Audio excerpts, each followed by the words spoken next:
Hey, Jonas. Welcome back. And we're back. Yeah, yoo-hoo. Yeah. So here we are again.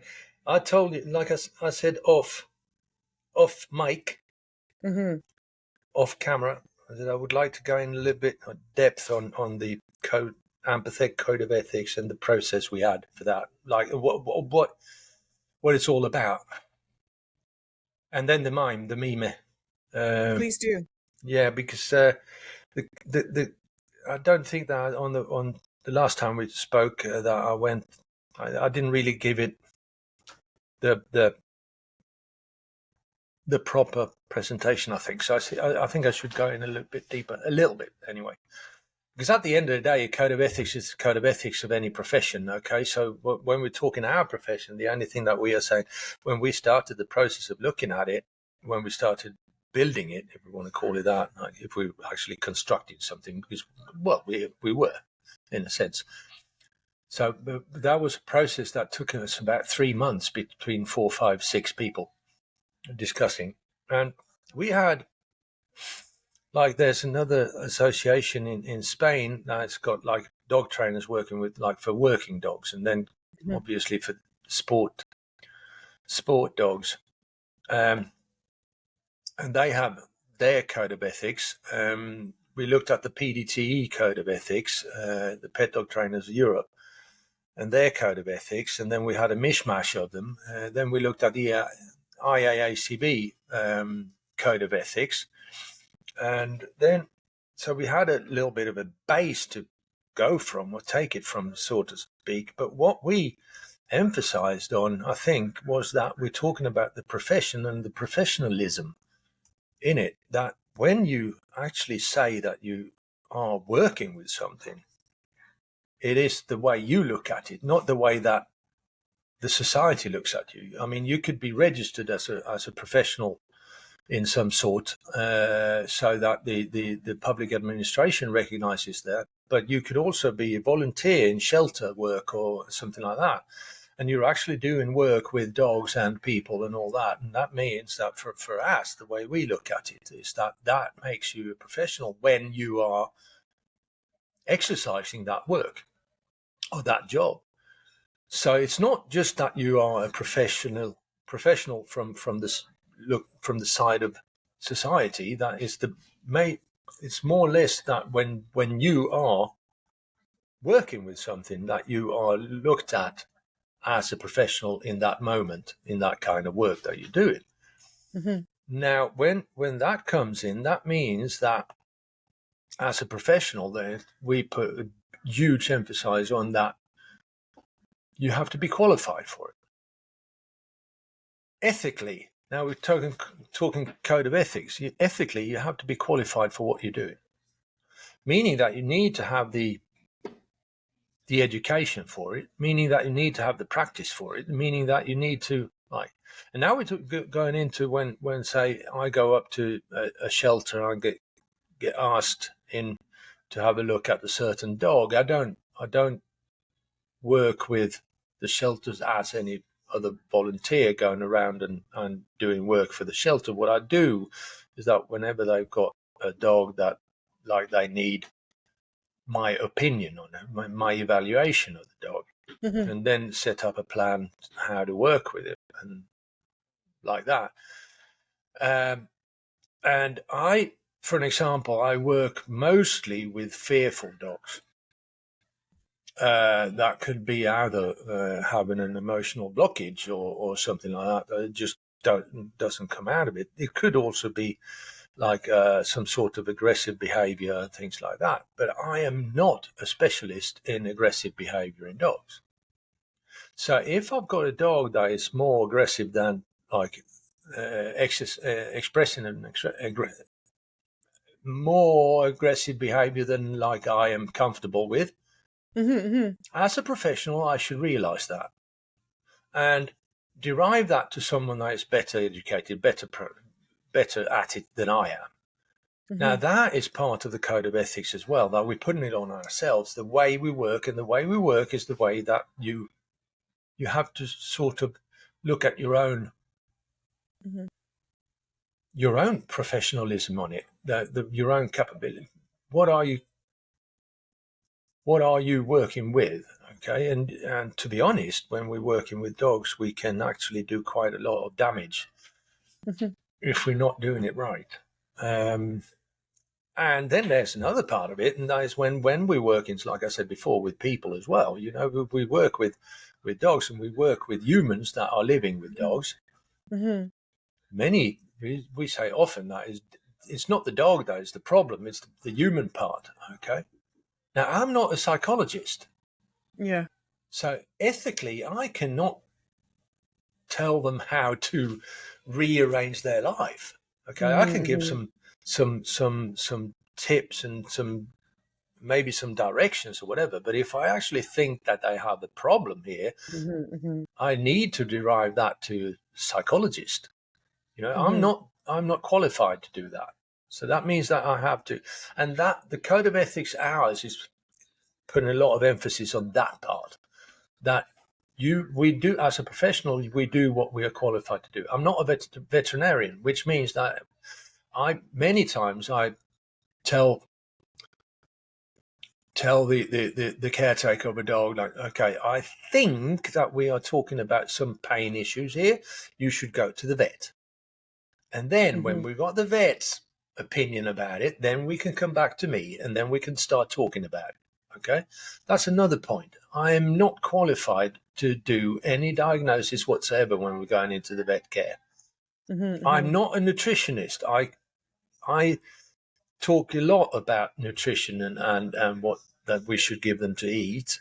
Now, I've got my own opinion about that, and I feed my own dogs in a way that maybe not everyone is doing, or probably most people are not doing. I don't have to go into details how I do or what I do. But the thing about it is, well, I'm on board with Billinghurst on like give your dog a bone, okay, and what he says about that, and I'm on board with that. And my dogs have had that now for years, and they are just 100% very fine with that. Dr. Ian Billinghurst. Correct. The author. And look at it that way. Now we're talking 2024. All right. I think Give Your Dog a Bone, the first edition of that was in 1996, I think. But so it's been around for a while. But anyways, it's still sort of revolutionary when you suggest or when you tell people what my dogs are living off, you know. What? Is that it? I said, yep. But anyway, but I'm not telling people that they should do the same thing I am doing. Whenever anyone is coming to me and asking me on my opinion, I can give them my opinion. But if they're actually going to go into it, I suggest they contact a nutritionist to help them in the way. I think it's good to give people choice. When I'm doing dog consults, I actually, if their dog is on kibble, I look up the kibble and I give them the breakdown of how much actual protein is in. So I do a bit cheeky thing. I do a nutritional analysis from the web, and I give them the source, and then I just give them information like books and you know, different ways and companies. So I was in England before when I was doing this, and so I'd give them choices and say, but you have to do your own research because it is a total can of worms. And obviously I'm not a nutritionist. And so, you know, people would make their own choices and What I usually say when we're talking nutrition and how to feed the dog is I said, well, you can feed yourself. And if you can feed yourself without thinking too much about it, we know there's a few things that we should do and what we should not do. And we follow them rules or more or less about ourselves, and we feel good or we feel bad and we know why. Now you just put that on the dog. It's quite simple, really. But you should just know that the dog is a carnivore and basically can eat some veggies and some fruit and some stuff like that. Should not eat a lot of carbohydrates because they're not equipped to digest it, and they could get sugar rushes the same way that our children does or we do. And Or dogs on kibble, do you? of course, no. But the thing about it is that's way too much carb. Yeah. Compared to the rest of it. But then again, Well, I mean, I took a course from Nick Thompson, mm-hmm. the nutritionist vet, and I think he's the president of the Rob. Yeah. Oh, the raw feeding. Yes, the Yeah. vets. I'm talking to him on Thursday. We're interviewing him on Thursday. He was well, actually there you our go. vet in England. He was our vet for Nash, our little Cairn Terrier. Okay. Yeah, he's amazing. He's a fantastic guy, and Mhm. I took a course of him and of his, and well, then you're talking all of a sudden you're going into how to feed, and then you should go into percentages of so much of this and so much of that and so much, and in the end of it, it's just, well, hang on a minute. There's a huge rule in all of this, and that's the CS, common sense. Well, I mean, yeah, I was going to say there's it's just like with humans, right? And I don't know. I think it was Dr. Connor Brady who said it. You know, with your own children, you don't worry about how much magnesium they get in a week. No. You know, you kind of just have to feed a healthy, fresh diet, whatever that means, whether it's cooked or raw, but something fresh, something that's going to go bad if you, if you don't watch it in the fridge or whatever, like we do. If we just lived on breakfast cereal, we wouldn't be around for very long. You know, a lot of people do eat very poorly. So, I mean, I think just giving people parameters, I think, yeah, you're right there, because at the end of the day, to me, the same thing with us, what we should avoid is hyper-processed food. Mm-hmm. And to me, there's absolutely nothing that's more hyper than kibble. Mm-hmm. Yeah, I mean, seriously. So we know, then we're talking about ourselves, we know that hyper-processed food is not really good for us. You can get you out of all of a sudden here in Spain we've got this, pre-processed or pre-made pizzas that you buy in a plastic pack, and then you just whack it into the oven and you get it done in 10 minutes. Okay. I usually take the example that can actually be, sometimes you actually say, oh, I would like one of them. It's perfectly well that it's not really good for you, but once in a while, it's easy, and you just whack it in your mouth, and you're satisfied for the moment, and that's what you really want it to be. So that's all right then. But perfectly well that you can't really have that for breakfast, dinner, and lunch every day, because, like you said, I would turn into a blob. That's one thing, and then it just doesn't give you all the nutritious ingredients that you should have. Simple as that. I think it's also good for people to not get absolutely obsessed There about. There you go.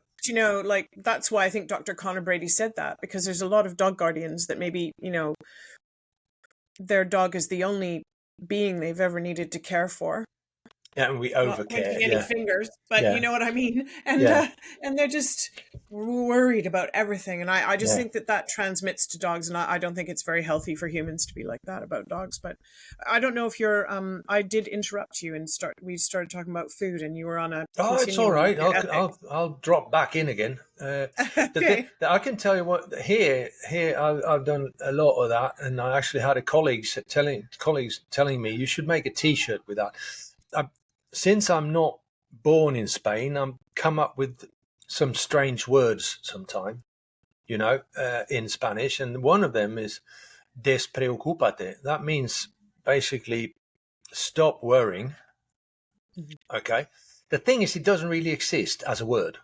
Okay. Everyone understands what I'm saying, but it doesn't exist it doesn't exist in the dictionary, Mm-hmm. But anyway, so preocuparse, that means worry. Okay. Yeah. Des is to take it away. Don't worry. Okay. Yeah. So don't worry. Despreocúpate. So stop worrying. And the thing with that is she told this colleague of mine, she told me, so you should make a T-shirt with that word, just because.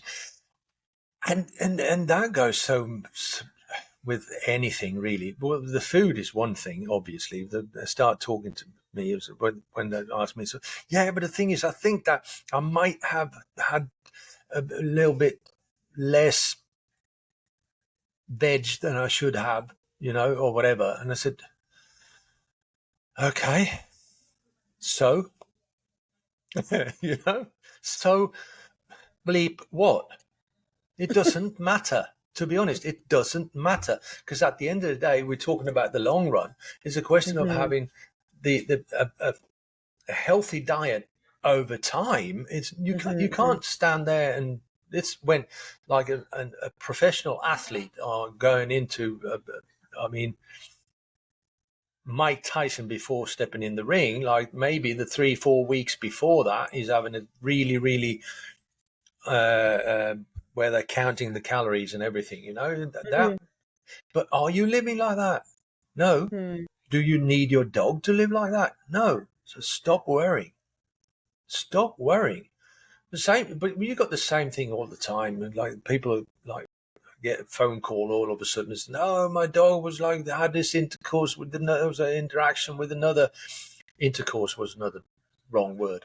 Well, that doesn't have to mean what people always think it is. It is. You can have an intercourse. You can discourse. Interaction. But yeah, I know. But anyway, so we have it clear. I didn't mean the well, no, it could be that as well. But anyway, but say the interaction with another dog and it didn't go well and whatever, and it's okay. Any limbs missing? And I said, what do you mean? I said, no, your dog's missing any limbs? No.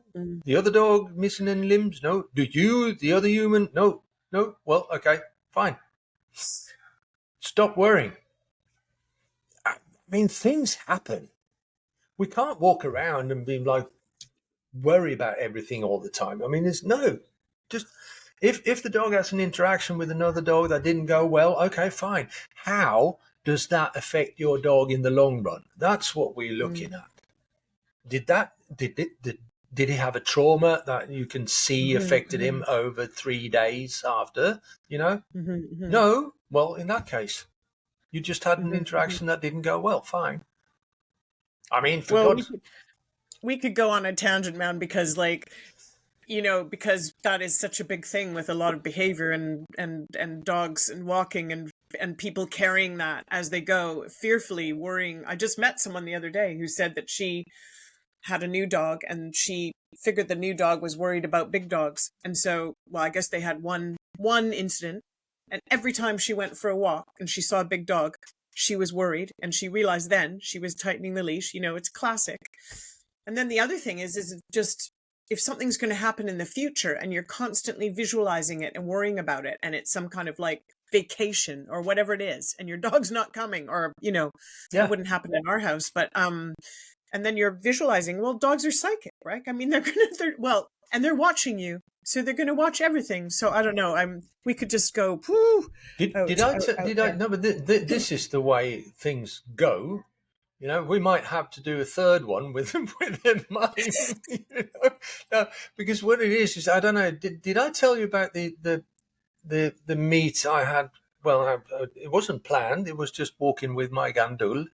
Like he's a greyhound, put it that way. Spanish, said to be a Spanish galgo, but he's too big to be that. So he's probably more an English greyhound than a Spanish greyhound. Here they mix because they use them for races, and the Spanish galgo has a little bit more endurance, and the English greyhound has a more acceleration and top speed. So if you mix the two of them, you can actually get a really good racing dog. Right. So I think it most probably that. But anyway, I don't really know. But he looks like a greyhound or a galgo or whatever. Big rib cage, right? Bigger. Oh yeah, huge chest, a lot of breathing capacity and air intake, and then you got huge gluteus maximus and all that shit. But anyway, no, that's me. Yeah. Sorry. No, but anyways, I had a meet up. Well, we were walking one way from a meeting we had, and then out on the path where I was walking with Gandul, there was a German Shepherd that turned up, and a woman, and they were, say, some 50, 60 meters away when they turned up, okay? And they saw us. And she stopped dead with the German Shepherd and looked at us with a worry look. So I stopped with Gandul and I just waited to see what are you going to do. And she looked and she looked. Now, the thing is, my Gandul is white and he was wearing pink harness that he inherited from Nuyana. But anyway, it was a Hakihana harness, so I didn't want to throw it away. I just had to redo it a little bit to make it fit for him. It was a little bit too small. But anyway, so I did that and some adjustments. So we stood there waiting, and all of a sudden I could see she relaxed, and then she started walking towards us. Right? So I thought, okay, everything is okay then. Directly, or... Yeah. I mean, it's a pathway. I could have turned around, but if she's walking towards us and Gandul is not telling me I don't want to meet this guy, in that case, he's been around and he's been taught to tell me what he wants to do. So, and we had a meet that was absolutely, well, perfect, if that is a good word. But in the sense that there was respect between the two of them, they gave themselves time. They were really assessing spaces well. And I mean, perfect. Nothing is, but they had a really, really good meet. And they sort of split up in a good way. And they put the mark, each one on the side, and like saying, oh, this is it. Here, you got my card if you want to ring another day or whatever, So, and the woman looked at me and says, oh, that was so nice, because the thing is, I mean, I don't know if you noticed, but I stopped. I wanted to see and make sure that your dog wasn't a male dog, she says, because he's very reactive with male dogs. Now, Gandul is male. Yes. So she obviously thought that Gandul, since he was wearing a pink harness, that he most probably was a female. Now, he wasn't, or he isn't, so we just stood there for a while looking at it. And I looked strangely at her, and she started looking strangely at me, and then she started looking really seriously at Gandul, and then all of a sudden, oops, he's male. And I said, I'm not going to tell you anything, but I think that you should start thinking about who is the reactive one in this equation here. Is it you or is it your dog? Because now I can probably say that you thought that Gandul was a female because of the pink harness. And yes, I said, I can tell you one thing, and that is that your dog did not. Not for 1 second. He did not think that Gandul was a female. Not for 1 second. So this is all on you, I said. And that I hope you start processing this and that you start thinking about it. Then I made a post about it, sort of, and I asked people, I told them this story, told people this, and I asked them to please think about it, that how much of my dog's reactivity or my dog's behaviors or whatever it is actually me projecting it over on the dog. How much do my view, how much does that condition the way my dog is acting and reacting, proacting, the behavior as a whole? How much of that is actually conditioned from my way of looking at things? We are talking a lot about that, interesting. Yeah, it's so interesting. But that was such a classic example. It was just amazing, It's textbook, isn't it? You couldn't set it up better than that. No.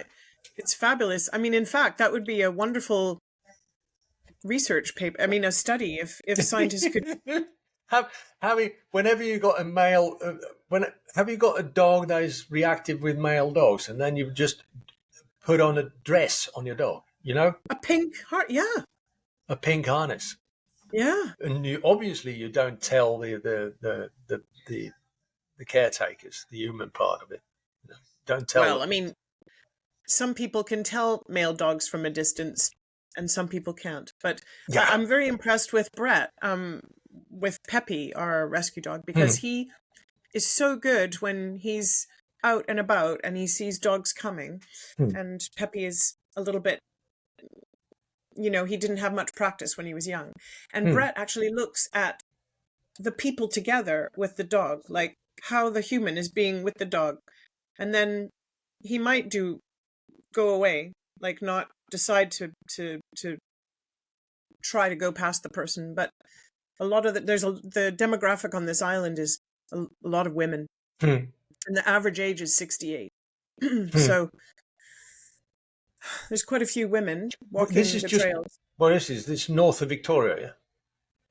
Yes, Yeah. It's mid Vancouver Island. There's an island called Gabriola. So if you go mid island, but he's very good at like talking to people at a distance and saying it's okay and putting people at ease, and who obviously can't read Peppy and his body language. So he's sort of teaching everywhere he goes. He's helping, and Peppy has very positive. If they do meet, he has 90% of the time, maybe higher, really positive experiences because of Brett not having any preconceived notions, but also reading a situation. So that's really, I think, a wonderful thing, and that takes practice, for people to actually observe their own dog, but also to see who's walking towards them. It can't be taught in 5 minutes. I've always said whenever I'm out walking with my dogs, I look at my dogs more than I look at them, the other ones, because they are telling me if they want to meet the other dog or not, and but I had a really bad experience a couple of months ago with Goku. He was with us, and he's even bigger than Gandul. He's another greyhound. And we went to see a family that I'm assessing. I've been advising them for like 2.5 years, and the thing is, they've got 2 dogs that can't live together. Even but they're brothers from the beginning, and even so, they just can't. One of them is trying to kill the other one, literally. But I've said it's mostly because the other one, the so-called victim, is actually manipulating the situation for his own benefits. He doesn't. I said, put it this way: he's the little brother that doesn't mind getting slapped by his big brother, because that means that we put the big brother in his room, and he's confined in his room, and he's not allowed to get out, and he's not allowed to go out and play with his friends. But you are getting all the hugs and everything from mum, Wow.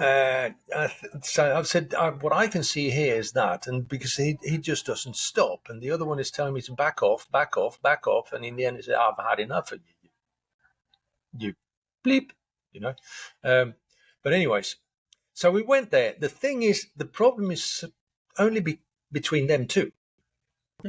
Okay, so I've been there with Gandul and Goku many times, and they've been around and had all these interactions, and nothing's happened ever, and everything is just going absolutely fine. But then once we went up there, and I was about some 50 meters away from the point, and you got this dog, and that's the so-called aggressive one, and he's walking there with Goku, and everything is just fine. And all of a sudden, there's this other dog that's been lying in the ditch, okay, and jumps up on the other one, not on Goku, right? So this could be Goku trying to mediate, or trying to tell the other one not to get in there, or like leave my mate alone, or something like that. But Goku got severely bitten. I mean, severely. It was just, I mean, the jugular vein was out, flat out in the air and everything, and it was Jeez. so very, very lucky that he didn't stay there, if you want to put it that way. We were in the bad luck we had an extreme luck that he didn't get, I mean, seriously hurt. He got really hurt, he did. Okay, but anyways, and now you can say that, okay, I didn't see the other one, I didn't say so, I couldn't assess the situation, the same thing, right? But what I noticed as well is that even if my dog now, Goku, is going to turn 10 years this summer, he's had loads and loads and loads of interactions with different emotionally state dogs, if you want to call it that. And he knows very, very well how to behave on his own part. He knows to get away. He knows when to walk in and knows when not to, and that. So when we were going back in the car and he had 61 stitches in his neck, Yeah. I looked at him like, I said, how did you put yourself in that situation? So one thing is that I couldn't, but you, I said, you should have known better, And I was seriously, when I thought about it afterwards, I was seriously surprised. So I came to the conclusion that in the same way that we can misread situations and misread things and like that. And he actually, sometimes we put ourselves in situations because we want to save someone else. All right. Yeah, fine.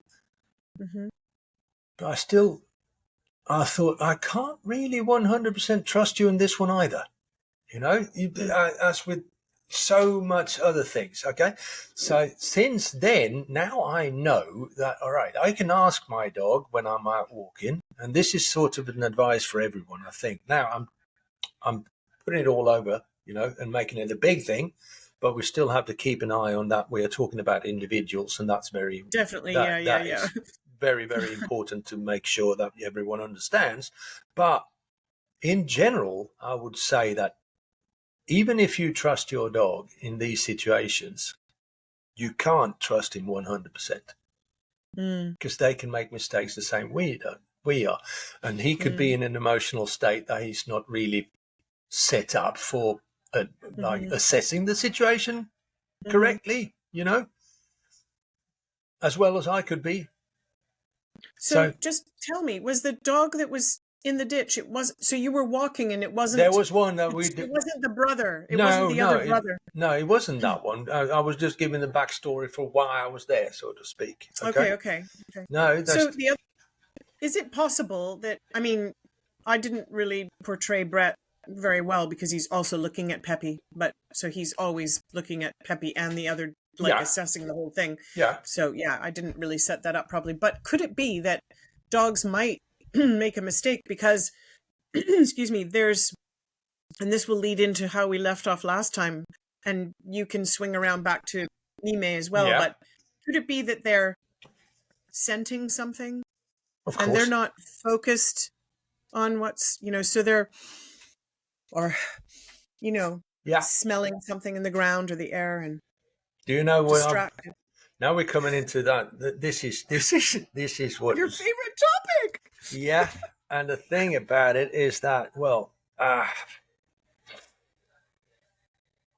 I've come to the conclusion as well. Now, this is something I haven't got any, this is all empirical, my own, watching dogs and that they sometimes make mistakes and that should, if you look at it that way, if the dog has this amazing nose that we know he has, yes, we're 100% sure of that.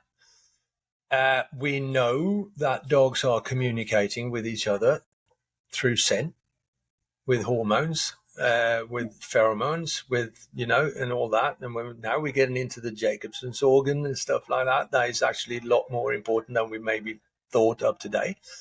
That it's not just sexual and it's not just, it's got a lot more to do with it than we actually thought it did. But anyway, all of that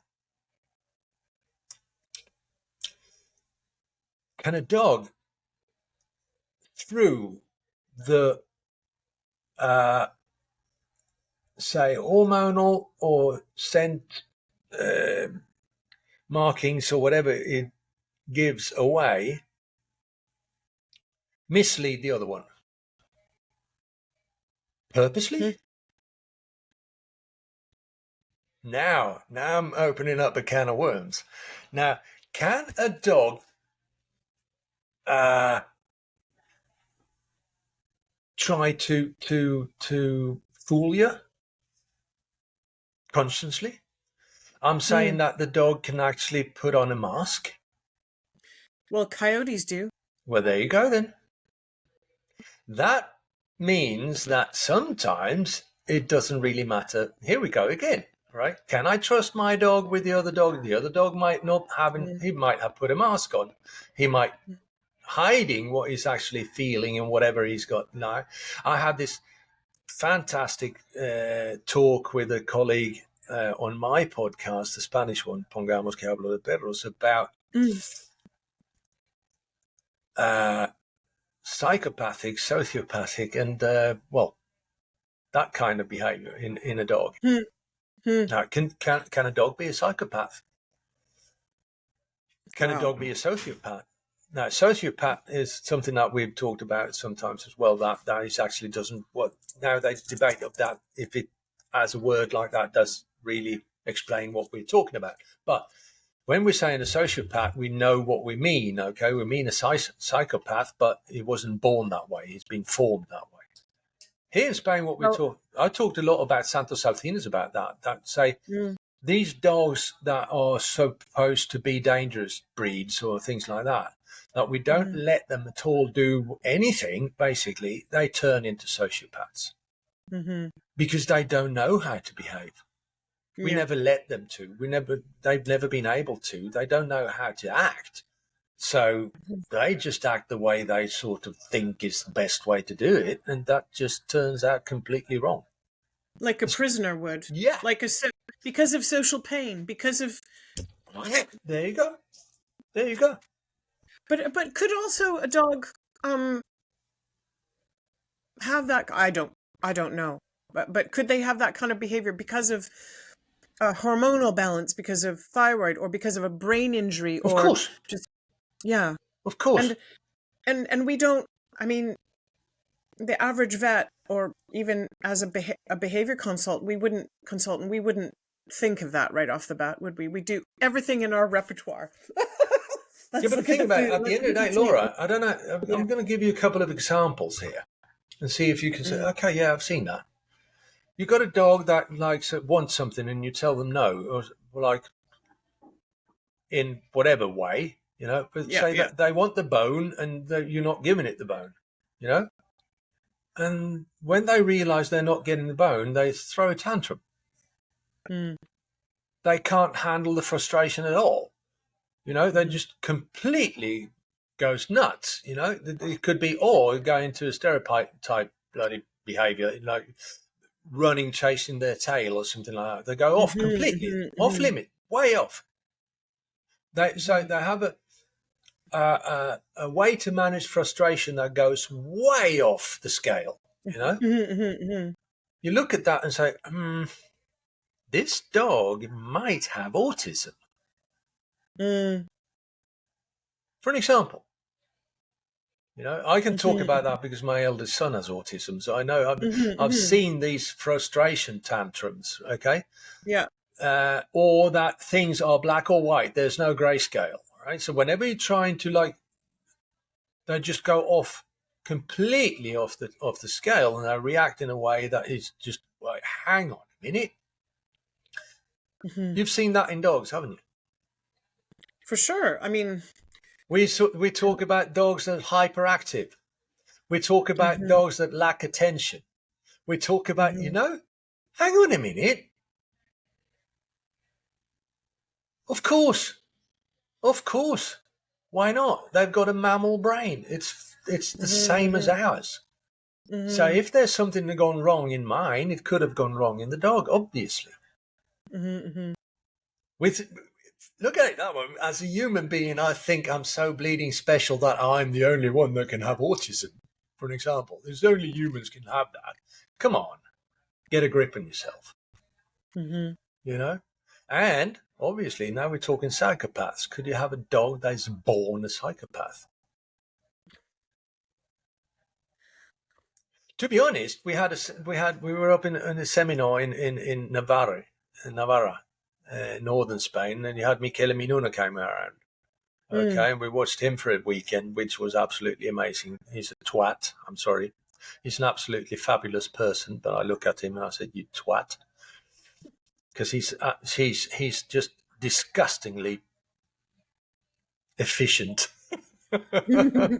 He's too good. He's too good. No, I'm jealous. I'm jealous. I don't want to hear very much about it. I'm too jealous. No, but the thing about it is, no, so am I. But I'm jealous in the way he's basically handling the dog the same way I would, up to 90%. I'm not saying that we are exactly the same because that would be wrong, but say some 90% of it, I would say I would do the same thing as he does. But he's got a capacity to open up a communication channel with a dog that I haven't seen that anywhere else. Not anywhere else. It's just absolutely amazing. And he's standing on neutral ground, and the dog comes in, and like that. And in just no time, the dog realizes that the one I should talk to here is with that guy. You know why? That's because he's not on social media and he's not worrying about his followers, and he's not. He hasn't got any followers. Well, he does, but he doesn't not on social media. He has lots of people that think he's amazing. But that's the way to do it. Like, just forget about these podcasts and everything. Just work with dogs. No, I mean, I think podcasts are good, and yours is excellent. The few words that I can understand. No, I know it's excellent. But what I'm saying is he's just focused. And he has a gift, I'm sure. The thing was what I was coming at was that there was one dog that was presented to him then that he turned around almost immediately saying that this dog, we can't change this. The dog was trying to kill him, all right? Wow. It was a Belgian Malinois that just bounced into him over and over and over again, and obviously had a muzzle, so he only did a little bit of damage on him, but he just turned around almost immediately saying that we can't do anything with this dog. I would take them. He said, I would like this dog. I would like to take with me to Italy and work with him there in my center that I've got. He said this dog is definitely a psychopath. Jesus, this dog is all the time just calculating and consciously in his mind trying to figure out how to do as much damage as possible. And he's enjoying it. That's the whole point. He's actually enjoying it. And he did that in very, very short time. He said, no, there's no way. He said, and he will never get rid of this. This is always going to be there. And this could be a really, really, he said, this is an extremely dangerous dog. Wow. It's got the potentiality to do a lot of harm. Yeah. And I mean, if it was a Chihuahua, you could sort of say, okay, fine, I can live with that. But this one, it's a bit of a difference. And he just turned around and said, no. Here we're talking about what we, in human, would say a psychopath. Wow. He said, I can't do anything with this one. I actually had that sort of a discussion with my then they've retired, but veterinaries that I was working a lot with, they were ringing me quite a lot. And one of them calls I got was Pilar. She turned around and said, Jonas, are you in the area? I said, why? And she said, because I've got this English bulldog here. I've got an aggressive bulldog, English bulldog in the clinic. And I said, okay, well, in that case, I can't help you. He said, what? Now, if you are saying that you got an aggressive English bulldog in there, I can't help you, because if you're saying it's aggressive, that means that's what he is. But if you're telling me that I've got an English bulldog in here that is presenting some aggressive behavior, then I can come in and help you. But if you are given a diagnosis that here we are talking about a dog that is aggressive, that means that's the way he is. And she said, "Are you in the area?" Stop being so pedantic. Yeah, but the thing about it, I was actually then thinking that I actually said so many times, there are no such thing than an aggressive dog per se. That doesn't exist. Now I am on a completely different level.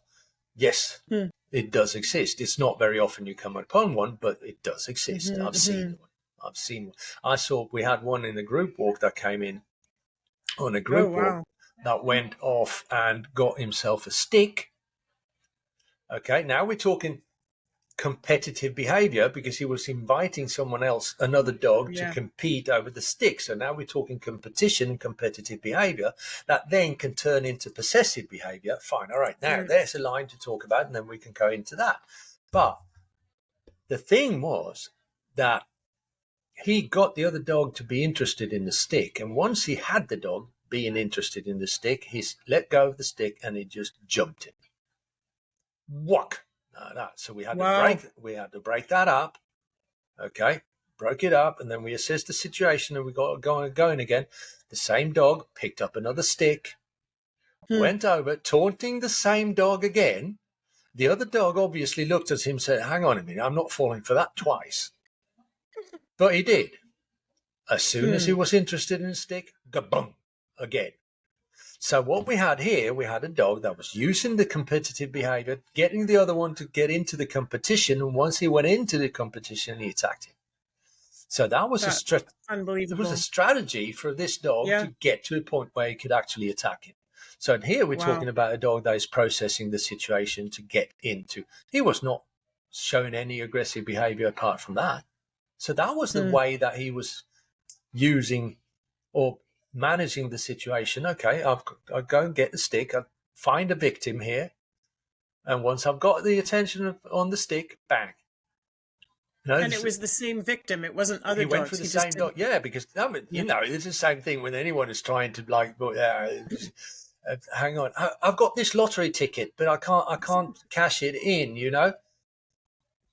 I don't fall for that, and you don't fall for that, but some people are falling from that, and they know who to walk up to. The same with this dog. He assesses the dogs around him and says, "That one, that one is the stupid one that I can get to fool." And here we go again, a dog that is fooling another dog. Well, I mean, in my own house, I see my dog Ted.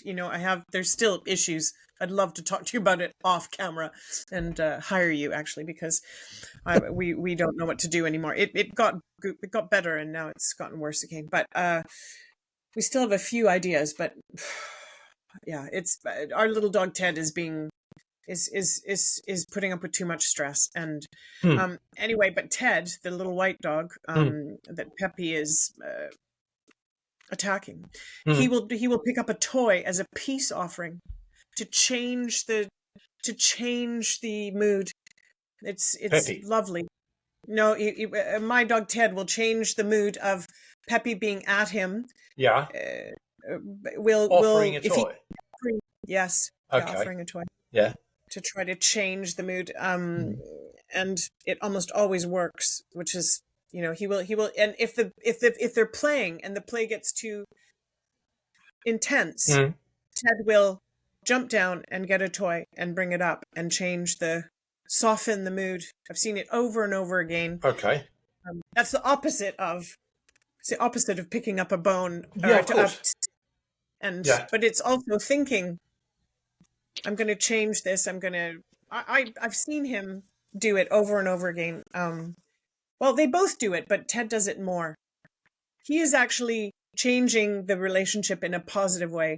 It's only, I don't want to get into my own case, but it's only when Peppy's cups are full that he can't ever get out of the groove of constantly attacking Ted when he's sleeping, when he's trying to just get away.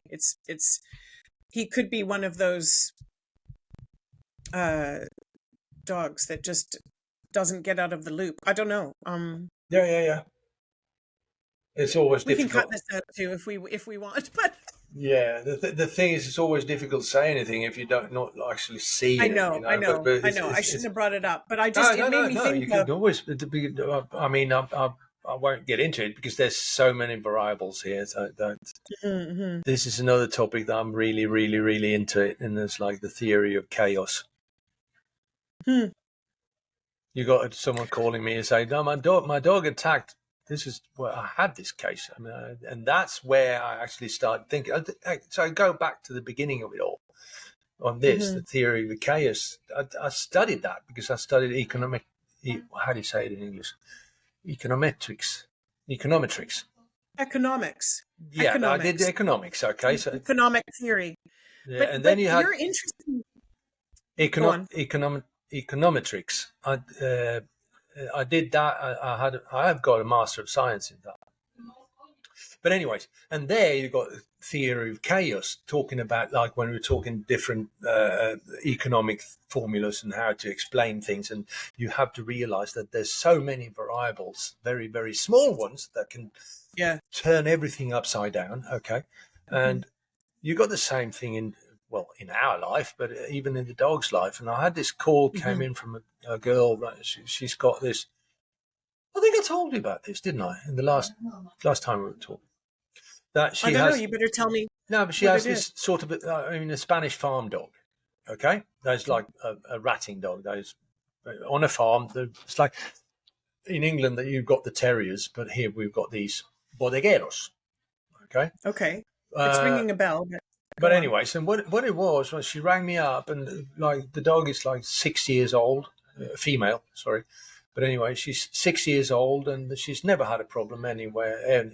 She had they were out free walking on a field, and all of a sudden there was this other dog over there, and her dog just ran over and attacked the other dog out of nowhere. And You she did said, say it, but "Yeah." I don't know if you said it on camera or not. Yeah, but what? Yeah, well, you can find out, and then you can edit this part out if it's done. Yeah. But what she said was that she asked me, said, "Why did she do that?" And I said, "I haven't got a clue. I Mm. don't know." She said, "Well, you should know." I said, "No, I haven't got a clue."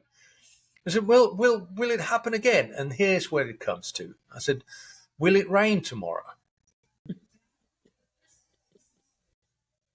I said, no, probably not. Where we live, the probability is not very high, so probably not. But can I completely 100% exclude it? No.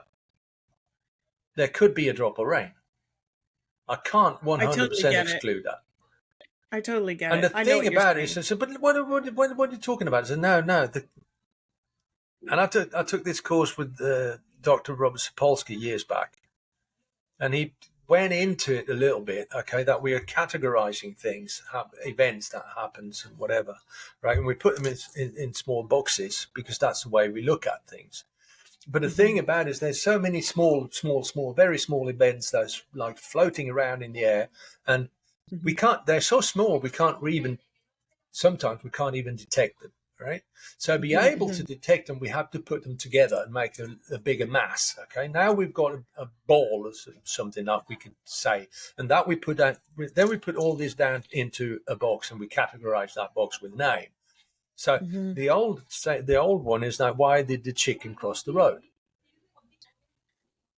Well, to get to the other side. All right, fine. No, that's it. Now we can go home. But if we really want to know, okay, then we don't start looking, and maybe we'll see there's a rooster on the other side.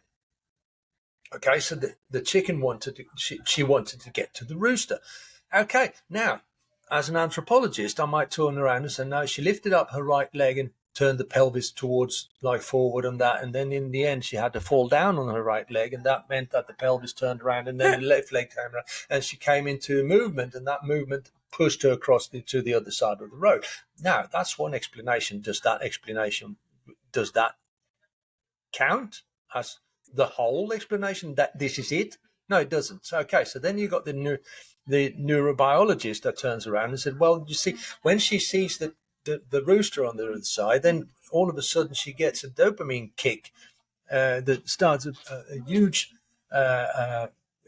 dopamine activity activates her whole system because she sees that as something very, very positive, and that's what she wants, and she gets motivated to cross the road.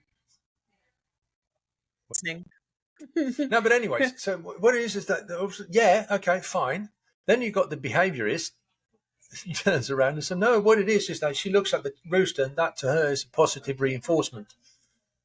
Okay, yeah, fine, Or we could do evolutionary biologist turns around and said, well, what it is that the hen instinctively knows that if she wants to have small chickens that has her genes and whatever, blah, blah, blah, blah, she needs to cross the road to get to, Now, not one of these boxes or these categories is explaining the thing that happened. All of it. It doesn't. So we need to use some part of all of them, and put it all together. And that's the whole point. We can't turn around and say, oh, it was that caused it. Because it might not have been. It could be part of it, yeah, but it might not have been. So that's another thing that we talk about on the practical part of the code of ethics that we worked on, and that is the MIME. Oh, that was very good of you to bring it right back to that. It was, wasn't it? It's very clever. I've got talent. You can call me Talented Jonas from now on. No, anyways, because what it is that when we're talking, you could have a code of ethics, but we put in a working protocol, to call it like that. Now, in a way, we had we looked at the IAACB that's got the Lima, okay, and we call ours MIME, and it's sort of the same thing that we have to think about when we work with a case, but we took it maybe one or two steps further in the sense, and what it is that we're talking about assessing every dog, every situation, every family, every environment, as one exclusive event, or what it is that what do you want to call it? You can't really treat anything the same way as you treated it the one before or the one after, like that. And the MIME or the MIME is an acronym for, where did I put that? Yeah, I actually did take it out, so I wanted to read it. That MIME is an acronym for the phrase minimal invasion and maximum empathy. And the MIME philosophy describes a canine professional who uses the strategy of minimal invasion and maximum empathy, operationalized through a set of humane, empathetic, respectful, and effective tactics whose high probability of success in achieving a training or behavior change objective is backed by science.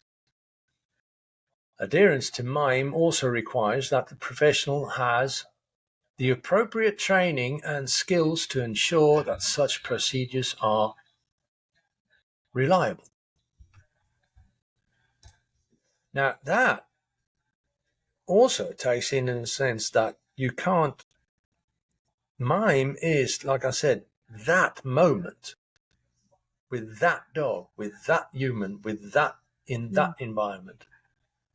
And we're talking minimal invasion. That means obviously they invade. Well, what does that mean? Okay, so now what kind of a tool do I use? How do I approach the dog, the situation or whatever? My physical appearance.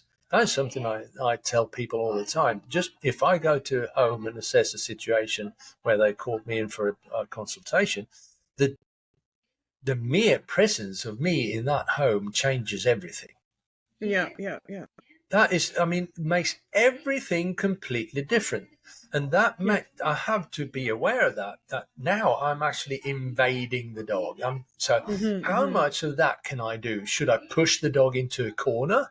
Or should I, so I have to be aware of that. How much of this can we do? Maybe I should meet up on a neutral ground and get to know the dog before I move in their home.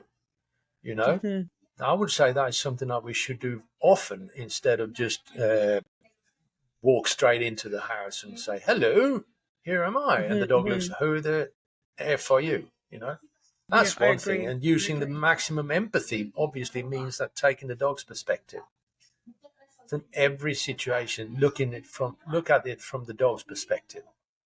Now, this takes in consideration me as the professional here. For an example, is my emotional state at this moment adequate for me to be able to assess this dog? Could be that I had a problem yesterday with my wife, and today I'm more nervous than usual. That means that can I actually work with this dog? Yeah. You know, is this can I empathize with the situation? Am I now emotionally qualified for this? You know, and so yeah, we took it one step further. But then there's what it means as well is that sometimes we are in a situation that for safety or whatever, that I might have to use what we otherwise would call aversive tools, because simply otherwise I can't work with this dog at all. Like if I go into a shelter and I am evaluate a dog that has aggressive behavior towards humans, I might have to take that dog out of the kennel and to some sort of a neutral ground where I can start working with the dog. What I was saying is that sometimes we might have to, because the situation requires that I use like more invasive strategies that I would normally do, you know, but that's just the way it is. It doesn't exclude it completely, because that wouldn't be realistic, to be honest. There you go. There's no. So that's that. And obviously we're trying to be as nice as we possibly can in every situation. That's just the way it is. Okay. But it is very, very important to emphasize on that. That is the one situation, the one dog, the one human around it, the one environment and all that at that moment, in this moment in time, that we have to use minimal invasion and maximum empathy at that moment, you know, in that moment, in that situation, which in the next case is different, you know, it's totally. But the very, very, very important part in that is that we are, as a professional, that I've got the capacity to do it. If I haven't got the capacity, I haven't been educated in it, I haven't got the practice or like experience or whatever it is, meaning that I don't really know what it means to go in here with this. Okay, in that case, I shouldn't do it. You know? It's as simple as that. I have to be able to work with the mime set of mind. If I'm not able to, I shouldn't do it. That's the part of the professionalism in it. You know? I wouldn't be professional right now if I need to end this podcast because my dog is not well. Okay, there you go. So I've got to go. Yeah, perfect. No problem whatsoever. Well, thank you very much. What a strange ending. If you would have a third part ending, all right, yeah, why not? I do. If we could do that. We could. Yeah, no problem. We'll give me time and I'll sort it out. Sorry about that, but I've got to go. I really do. Yeah. He's not doing well. Good. No, but that is good to know, because that means that your dog is more important than I am, and that's the way it should be. Honestly, I'm not saying that to be... It's Laura from the Slow Dog Movement and A Dog's Pace podcast. I have done 4 podcasts altogether with Jonas, and this is the end of podcast 2, where we were unexpectedly interrupted. We'd done an hour anyway of talking, but my dog Ted wasn't feeling very well, so I had to shorten the podcast at the end. So I just want to let you know that Ted was okay. You probably saw me fidgeting and looking around, looking a bit sidetracked. So that's just an explanation. Thanks very much for being here, and you have 2 more after this to enjoy with Jonas and myself. I hope you're enjoying this podcast, and thanks for being here.